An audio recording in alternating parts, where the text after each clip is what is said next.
گویا کہ نافذ ہیں اور اس طرف بڑھ رہے ہیں. تو میں ایک آخری بات یہاں پر صرف عرض کرنا چاہتا ہوں, یہ سلسلہ سند ہوتا ہے, یہ سیرہ مصطفیٰ کی تعلیم اور اس حکمت اور اس امانت کا ایک پورا سلسلہ ہوتا ہے. اس لیے کہا جاتا ہے کہ رئیس صاحب نے کس سے پڑھا, تو وہ اپنے شیخ کا نام, وہ اپنے شیخ کا نام, وہ اپنے شیخ کا نام. یہ سلسلہ جناب رسول اللہ صلی اللہ علیہ وسلم تک پہنچتا ہے. اگر کوئی شخص سابقہ امت اور اجماع امت کے نظریے کے خلاف اگر کوئی گفتگو کرتا ہے تو فوراً امت اس کو پکڑ لیتی ہے, اس کی گرفت ہو جاتی ہے کہ آپ تو فلاں شخص کے شاگرد ہیں, آپ تو فلاں لوگوں کے ماننے والے ہیں, لیکن آپ کا نظریہ ان سے متصادم ہے, متخالف ہے. اس چیز سے اللہ رب العالمین نے فیض ملت کو محفوظ رکھا تھا کہ آپ کے کردار میں بھی وہی اخلاق آیا ہے اور آپ کی تعلیم میں بھی وہی انداز آیا ہے. کیا کہنا. ناظرین, ڈاکٹر علامہ محمد اقبال رحمۃ اللہ علیہ نے فرمایا کہ یہ بات کسی کو نہیں معلوم کہ مومن, یہ بات کسی کو نہیں معلوم کہ مومن, قاری نظر آتا ہے حقیقت میں ہے قرآن. ڈاکٹر صاحب, میں آپ سے یہ پوچھنا چاہوں گا کہ علم القرآن کے حوالے سے, تفسیر قرآن کے حوالے سے, شاہ صاحب سے میری بات ہو رہی تھی اور بھی آپ کی سمانے کے حوالے سے جب ہم پڑھتے ہیں تو 40 سال آپ نے تفسیر قرآن کے حوالے سے جو ہے خدمات انجام دی. تو اس حوالے سے جب آپ نے خدمات انجام دی تو اس کے کیا اثرات ہوئے, اور اسپیشلی جیسے بہاولپور کا ایک علاقہ جہاں پر دیگر عقائد کے لوگ بھی موجود تھے, عقائد باطلہ بھی موجود تھے, تو وہاں پر آپ کی اس خدمات کے کیا اثرات مرتب ہوئے؟ حضرت علامہ نے پہلے تو حافظ آباد کے اندر جہاں ان کا اپنا آبائی گاؤں تھا وہاں مدرسہ قائم کیا, 10 سال انہوں نے وہاں خدمت انجام دی تھی, اور پچھلے 50 سال تقریباً انہوں نے بہاولپور کے اندر جو جامع ویسے قائم کیا اس کے اندر خدمات انجام دی. ٹھیک. پہلے دن سے لے کر اور میں سمجھتا ہوں کہ اپنے زندگی کے آخری ایام تک حضرت علامہ علیہ رحمت نے تفسیر کے سلسلے کو جو ہے وہ جاری رکھا. ٹھیک. اور قرآن کی تفسیر وہ چاہے شارٹ کورسز کی صورت میں ہو, چاہے مدرسے کے اندر ہو, وغیرہ جاری رکھا. اس سے جو سب سے بڑا ایڈوانٹیج ملا وہ یہ ملا کہ حضرت بہت سارے مسائل بہت ہی جسے کہتے ہیں نا چٹکیوں میں حل کرتے ہیں. تو قرآن کا جتنا مطالعہ آپ کے پاس ہوگا اتنے ہی زیادہ آسانی سے عام فہم انداز میں آپ مسائل کو حل کرتے ہیں. چنانچہ اس کا ایک رزلٹ تو یہ ہوا کہ آپ کے پاس جب سوالات آتے, کہ وہ مفتی بھی تھے ماشاءاللہ اپنی جگہ پر, اور رئیس بھائی ایک عجیب معاملہ یہ ہے کہ میں نے خود بھی ان کو دیکھا, حضرت یا تو خاموش رہتے تھے اگر وظیفہ پر پڑھنے خاموش, اور اگر گفتگو بھی کر رہے ہیں نا ہمارے آپ کے ساتھ تو ان کا قلم چلتا تھا. یعنی ان کو ذہن میں کوئی نقطہ آیا انہوں نے فوراً قلم بند کر لیا. آپ یقین کیجئے ان کا حال یہ تھا کہ وہ یہ نہیں دیکھتے تھے بھائی کوئی ڈائری ساتھ میں ہے یا نہیں ہے, انہیں کوئی کاغذ بھی اگر ملا وہ نقطہ انہوں نے اس لیے اتار دیا اس کاغذ کے اوپر کہ اللہ تعالیٰ یہ بار بار ذہن میں نہیں ڈالتا. واہ واہ. یہ عادت ان کی اتنی اچھی تھی, یہی وجہ ہے کہ ایسے نکات جو ابھی شاہ صاحب فرما رہے تھے, یہ آپ یقین کیجئے کہ یہ جو مفاہیم کہاں سے آتے ہیں. بھائی سب کے پاس عقل جسے کہتے ہیں وہ دیکھی جیسی ہے, ٹھیک ہے. جیسی بات ان کی قرآن کو آپ نے گرامر سے بھی پڑھ لیا, سب کچھ کر لیا, اب اللہ رب العزت کی آپ پر کتنی عطا ہے وہ اس وقت آتی ہے جب آپ کا اخلاص بھی ہو اور مطالعہ آپ کا بڑھتا چلا جا رہا ہے. چنانچہ انہوں نے اپنے جو 60 سال زندگی ہے اس 60 سال زندگی میں چھوٹی بڑی کتابوں کو اگر جمع کیا جائے جو ایک ابھی تو کہا یہ جا رہا ہے 2-2.5 ہزار کی تعداد ہے, 3,000 کی تعداد ہو, تو تعداد کیسے بنی؟ اس لیے ان کے پاس کوئی مسئلہ آیا اس مسئلے پر ضرور انہوں نے قرآن کریم کے آیت سے استفادہ کیا, کوئی نہ کوئی حدیث لکھی ہے, کسی کا قول وہاں پہ نقل کیا, اور اس کو ایک رسالے کی شکل دے دی ہے. تو قرآن اور حدیث ان کو اتنا ازبر تھا الحمدللہ کہ ان کے لیے کوئی مشکل نہیں ہوتی تھی اس کے اندر. یہی وجہ ہے کہ انہوں نے جو ہے اپنے اعتراف کے اندر جو شاگرد پیدا کیے ان میں بھی یہ عادتیں ہیں. جو اب اصل چیز آپ نے سوال کیا وہ یہ ہے کہ جیسا استاد ہوتا ہے ویسے آپ کے پاس شاگرد بنتے ہیں. ان کے اکثر میں نے جو اس زمانے کے ان کے تلامذہ ہیں جن کو ہم شاگرد کہتے ہیں, ان کی بھی عادت جو ہے وہ یہی ہے کہ وہ قلم کو سنبھالے ہوئے ہیں, اس لیے کہ قلم سے زیادہ بقول حضرت کے آپ کو کوئی بڑا دوست نہیں ہے. سفر و حضر میں قلم ان کے ساتھ رہتا ہے. کہنا کہ بوریت کس چیز کا نام ہے؟ بوریت تو اس کو ہوتی ہے جس کے پاس کوئی علم ہو. جب اللہ نے علم دیا ہے, فہم دیا ہے, عقل دیا ہے اور قلم دیا ہے جس کی وہ قسم اٹھاتا ہے, تو اس قلم کو انہوں نے استعمال کیا اور انہوں نے زندگی بھر لکھا. اگر میں کہتا ہوں اگر ان کو کلمات کو جوڑا جائے, جمع کیا جائے, میرے خیال وہ لاکھوں کی تعداد میں بن جائیں گے. کیا کہنا. اچھا ایک آپ کی جی ڈاکٹر صاحب نے بہت خوبصورت توجہ دلا دی ہے. یہ ایسا معاملہ ڈاکٹر صاحب میرے ساتھ خود گزرا. میں جس مسجد میں خطیب ہوں وہاں عشاء کی نماز پڑھا کر میں اپنی بعض کتابیں کا مطالعہ کر رہا تھا تو مجھے فون آیا حضرت کے مرید کا کہ آپ مسجد میں ہیں. یعنی حضرت میرے جس حضرت فرما رہے ہیں کہ جب بھی دیکھا تو قلم اور کاغذ آپ کے ہاتھ میں, نکات کو آپ گویا کہ ضبط تحریر لا رہے ہیں. تو مجھے فون آیا کہ آپ مسجد میں بیٹھے ہوئے ہیں. میں نے کہا جی ہاں. تو کہا حضرت آپ سے کچھ بات کرنا چاہتے ہیں. موبائل ان کو دیا. حضرت مجھ سے کہا کہ بخاری شریف رکھی ہوئی ہے. میں نے کہا جلد نمبر 2 اور فلاں صفحہ نکال کر باہر دروازے پر کھڑے ہو جاؤ.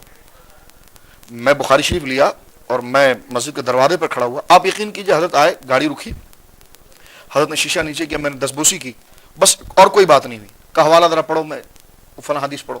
میں نے وہ متن جو حدیث کا تھا اس کو پڑھا. حضرت نے اسی وقت اس کو نوٹ کیا اور کاغذ اس فرما رہے ہیں سفر جاری اور تحریر جاری ہے. کیا کہنا ہے؟ مجھ سے کہا ٹھیک ہے, اللہ تمہیں خوش رکھے, بس جزاک اللہ. اتنی سی بات, وہ پھر روانہ ہو گئے. کہا میں یہی کہنا چاہ رہا تھا, یہ حدیث بخاری میں, اس لیے تم قریب تھے تو میں نے تم سے پوچھ لیا کہ بخاری لیا. کیا حافظہ اور حافظہ کی بات سب سے بڑی دلچسپی آپ یہ دیکھیے کہ دلچسپی یہ ہے کہ قلم جو ہے اصل میں یہ تو انسان کا زیور ہے. ٹھیک, قلم ہمارے ایک انسان کا زیور اور عالم کے لیے تو بہت بڑا زیور. کیا تو اس کو انہوں نے بہت صحیح استعمال کیا. ڈاکٹر صاحب مزید بات کریں گے حضرت کی شخصیت پر, ان کی علمی خدمات پر, لیکن وقت ہوا ہے ایک مختصر سے وقفے کا. وقفے کے بعد ہم آپ کی خدمت میں ایک بار پھر حاضر ہوں گے. ہمیں امید ہے آپ ہمارے ساتھ رہیں گے کے حوالے سے. اور آج ہمارے ساتھ موجود ہیں ممتاز علماء دین علامہ سید مظفر حسین شاہ صاحب دامز الہ, اور ان کے ساتھ تشریف رکھتے ہیں پروفیسر ڈاکٹر مجید اللہ قادری صاحب. شاہ صاحب میں آپ سے پوچھنا چاہوں گا کہ ہم جب آپ کی شخصیت کو دیکھتے ہیں رحمۃ اللہ علیہ کی, تو ان ایک صوفی منش انسان نظر آتے ہیں, ایک سادگی نظر آتی ہے, شفقت نظر آتی ہے, محبت پیار نظر آتا ہے, جو اولیاء اکرام کا وصف ہے, صحابہ اکرام کا وصف ہے, اولیاء اکرام کا وصف ہے. اور اسی لیے ان سے لوگ قریب نظر آتے ہیں, ان سے پیار کرتے ہوئے نظر آتے ہیں. تو آپ کیا محسوس کرتے ہیں کہ کیا ان کی شخصیت کا یہ ایک سب سے اہم پہلو تھا کہ جس کے سبب لوگوں کے دلوں میں ان کی محبت راسخ ہو گئی؟ دیکھیے کہ وہ یقیناً اہل اللہ کے طریق پر تھے, اور اہل اللہ کا طریق یہ رہا ہے کہ جس طرح ڈاکٹر صاحب نے بھی ذکر کیا, کچھ میں نے بھی اس بارے میں عرض کیا تھا کہ ان کا مقصد دین کی تبلیغ, دنیا کی اجر اور اپنی عزت اور اپنا نام نہیں ہوتا. تو جہاں اپنا عزت اور اپنا نام نہیں ہوتا تو خلق خدا کے ساتھ ان کی شفقت رہتی ہے. اور وہ شفقت ہی یہ ہوتی ہے کہ ان کی عقل پر ان کا عشق غالب رہتا ہے. جو آپ نے ابھی اقبال کا شعر پڑھا تھا کہ یہ راز کسی کو نہیں معلوم, وہی راز کی بات ہے کہ مومن قاری نظر آتا ہے, حقیقت میں ہے قرآن. یعنی صرف وہ قاری نہیں ہے بلکہ وہ تعلیمات ان کے کردار میں ڈھل چکی ہیں. کیونکہ قاری پڑھنے والے کو کہتے ہیں, قرآن جو پڑھا ہوا ہے, تو یقیناً ان کا کردار ہی جو ہے وہ قرآن بن جاتا ہے. تو یہ سب سے بڑی بات یہ ہے کہ جو ان کے اندر استغنا تھا, دنیاوی طلب نہیں تھی. اس کے سب سے بڑی وجہ یہ رہی ہے کہ جس کی بنا پر آپ کی طبیعت کے اندر اخلاص اور وہ تمام چیزیں آتی جب ہے, جب خلق خدا سے بے رغبتی پیدا ہوتی ہے. اور میں یہ سمجھتا ہوں کہ جو تفقہ فی الدین کے اندر جو کمال آپ کو اللہ رب العالمین نے مرحمت فرمایا ہے, وہ قبلہ رئیس صاحب یوں جان سکتے ہیں ہم کہ حضور علیہ الصلوۃ والسلام نے خود نسب کی ایک اہمیت بیان فرمائی ہے, اور نسب کی ایک اہمیت مسلم ہے, متحقق ہے. یہاں تک کہ نبی کو بھی مبعوث کیا جاتا ہے تو نسب اس کی نبوت کا سب سے بڑا صحرا اور اس کی فضیلت کا سب سے بڑا عنوان ہوتا ہے, جو ہم اس طرف نہیں جاتے, لیکن یہاں پر میں ذکر کرنا چاہتا ہوں جو حضور علیہ الصلوۃ والسلام کی حدیث پاک بھی ہے کہ الولد سر لابیہ, کہ بیٹا جو ہوتا ہے باپ کے خصائل کا پرتو ہوتا ہے, باپ کے مزاج کا پرتو ہوتا ہے. اور ہم مسلمانوں کا یہ نظریہ ہے کہ نسب مؤثر ہے ایمان کے بعد. اور علم نفسیات بھی اس بات کو قبول کرتی ہے کہ علاقے کے معاملات کے اور اپنے آبا و اجداد کے اس ماحول اور اس کردار اور اس نسب, اس خون کے جو ہے کہ وہ مزاج اولاد کے اندر منتقل ہوتی ہے. تو اس اعتبار سے دیکھیے کہ حضرت فیض ملت جو ہیں وہ عباسی ہیں, اور آپ جانتے ہیں کہ عباسی ہیں تو یہ حضرت عبداللہ ابن عباس کی اولاد میں سے, اور حضرت عبداللہ ابن عباس وہ ہیں کہ جب اپنے والدہ محترمہ کے صدف اقدس میں یہ تھے تو سید عالم صلی اللہ علیہ وسلم نے فرما دیا تھا اپنی چچی جان سے کہ چچی جان آپ کے صدف میں اور آپ کے بطن میں اس وقت میری امت کا خلیفہ موجود ہے. اور آپ دیکھتے ہیں کہ مسند امام احمد کی حدیث ہے جو حضور علیہ الصلوۃ والسلام نے اپنی دعاؤں سے ان کو نوازا تھا کہ حضرت عبداللہ ابن عباس رضی اللہ تعالیٰ عنہ عام صحابہ کے مقابلے میں عمر کے اعتبار سے بظاہر بہت چھوٹے تھے, لیکن آپ دیکھتے ہیں کہ سید عالم صلی اللہ علیہ وسلم کی تعظیم اور محبت کا واقعہ جو مسند امام احمد میں موجود ہے کہ سرکار جب تہجد کے لیے اٹھے اور ان کو اپنے ساتھ کھڑا کیا, تو جب سرکار علیہ الصلوۃ والسلام نے ان کو اپنے شانے کے ساتھ کھڑا کیا اور تکبیر شروع کی تو وہ پیچھے ہٹ گئے. یہ معاملہ 3 دفعہ ہوا تو حضور علیہ الصلوۃ والسلام نے ان کی طرف توجہ کر کے ارشاد فرمایا کہ ما بالک ان اجعلک حذائی فتخلفنی، اے عبداللہ تجھے کیا ہو جاتا ہے، اے ابن عباس تجھے کیا ہوتا ہے کہ میں تجھے اپنے ساتھ کھڑا کرتا ہوں اور تو پیچھے ہٹ جاتا ہے؟ تو اس وقت حضرت عبداللہ ابن عباس رضی اللہ تعالی عنہما نے یہ جملے کہتے کہ ما کان ینبغی لأحد ان یصلی حذاک انت رسول اللہ، حضور کس میں یہ جرت ہے کہ وہ آپ کے ساتھ شانہ ملا سکے، آپ اللہ کے رسول ہیں۔ یہ جملہ مسند امام احمد میں موجود ہے اور بخاری میں بھی اس کے استعارات کو کتاب العلم کے اندر موجود ہے۔ حضور علیہ السلام نے جو جملہ ارشاد فرمایا وہ بخاری میں بھی موجود ہے، یہ پورا واقعہ تو مسند امام احمد میں ہے۔ سرکار علیہ السلام نے آپ کے سینے پر ہاتھ رکھ کے ارشاد فرمایا کہ اللہم علمہم بالتاویل وفقہم فی الدین، یا اللہ اس قرآن کی تعلیم اسے عطا فرما اور دین کا تفقہ عطا فرما۔ اسی بنا پر علامہ سید محمود آلوسی، علامہ جلال الدین سیوطی آپ کے مقولے کو نقل کرتے ہیں کہ آپ برملا صحابہ کرام کی جماعت کے اندر یہ کہا کرتے تھے کہ لو دعا لی قال بعیر لوجدته فی کتاب اللہ، کہ اگر میری اونٹ کی رسی بھی کھو جاتی ہے تو میں کتاب اللہ سے تلاش کر لیتا ہوں۔ تو یہ عباسی ہونے کے اعتبار سے جو آپ کو تفقہ اور تفسیر، یعنی آپ نے ہر موضوع سخن پر قلم اٹھایا اور اگر اختصار کے ساتھ بھی لکھا تو اس اصول اور اس کے مبادیات ذکر کر دیے، آنے والے کے لیے اس کے ماخذ کی طرف اشارہ کر دیا، اس فن سے آشنائی کروا دی۔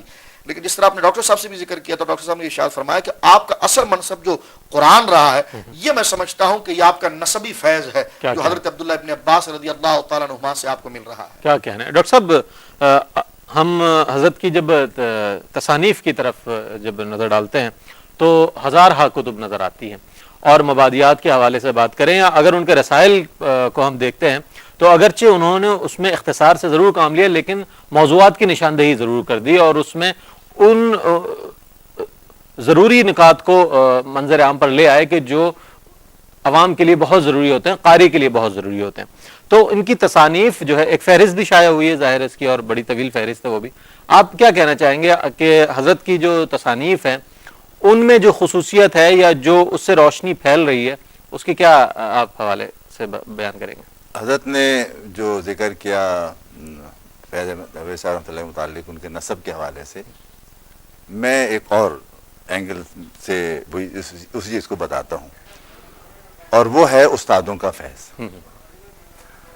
اور علامہ فیض احمد رحمۃ اللہ علیہ اگرچہ پاکستان کے علماء سے پڑھے ہوئے تھے، محدث اعظم پاکستان جو تھے سردار احمد صاحب رحمۃ اللہ علیہ، اور وہ شاگرد مولانا حامد صاحب رحمۃ اللہ علیہ کے، اور وہ اعلیٰ حضرت کے صاحبزادے ہیں۔ پھر روحانی فیض جو ہے اعلیٰ حضرت کے چھوٹے صاحبزادے مفتی اعظم ہند سے آپ کو ملا۔ یہ دونوں فیض علامہ فیض میں جاری و ساری تھے، روحانی فیض بھی جاری ساری تھا، اس میں مسمات ہے۔ ہاں، جو حضرت نے شروع میں گفتگو کی سادگی کی، اہل اللہ اگر نبی کریم صلی اللہ علیہ وسلم کی سنت کا نمونہ نہیں بنیں گے تو کون بنے گا؟ کون بنے؟ ٹھیک، چنانچہ میں نے ان کو جو دیکھا تقریباً 87 سے لے کر اور ان کی وصال تک کافی لمبا پیریڈ ہے، اس سے پہلے اور بھی لوگ دیکھتے رہے، حضرت کو ہمیشہ سادہ زندگی میں پایا۔ ٹھیک، ایک زیادہ تفصیل میں نہیں جا رہا، حالانکہ بڑے بڑے اہل سربراہ ان کے تعلقات سب کچھ، اور اگر چاہتے تو سب کچھ ہو سکتا تھا جو کہ ایک عام طریقہ کار ہے، لیکن انہوں نے اپنے آپ کو ظاہر بات ہے کہ ایک ماڈل بنایا۔ میں سمجھتا ہوں ہمارے لیے سب بہت اچھے ماڈل ہیں تمام علماء کے لیے کہ اس کو سبق حاصل کریں۔ تو اعلیٰ حضرت علیہ رحمت کا فیض جو ہے ان کا علمی طور پہ سرا جاری ہوا کہ جس طرح اعلیٰ حضرت رحمۃ اللہ علیہ کو شوق تھا، وہ کہتے تھے سب سے محبوب مشغلہ میرا جو ہے فقہ ہے، علم فقہ، یہی آپ کا بھی تھا اور مانتے ہیں میرا بھی یہی ہے۔ اور بچپن سے جو مطلب کہنا چاہیے کہ جب سے آپ نے قلم ہاتھ میں لیا اس وقت سے جو آپ نے لکھنا شروع کیا اور آخر تک لکھے رہے، 60-65 سال آپ نے لکھا ہے، اور اس دوران آپ نے سب سے زیادہ کام کیا ہے وہ علم فقہ بھی کیا ہے، فتاوی کے حوالے سے کیا ہے۔ میں ایک بات یہاں پر لوگوں کے لیے بھی اور ان کی اولاد کے لیے بھی اور ان کے معتقدین کے لیے بھی کہنا چاہتا ہوں کہ حضرت کے چھوٹے جو رسائل جو بتائے جا رہے ہیں 3-4 ہزار کے قریب ہیں، یہ اصل میں مختلف فقہی عنوانات ہیں۔ ان سب کو ترتیب کیا جائے، یہ بہترین فتاوی بن جائے گا اس دور کا، آپ کو بتا رہا ہوں۔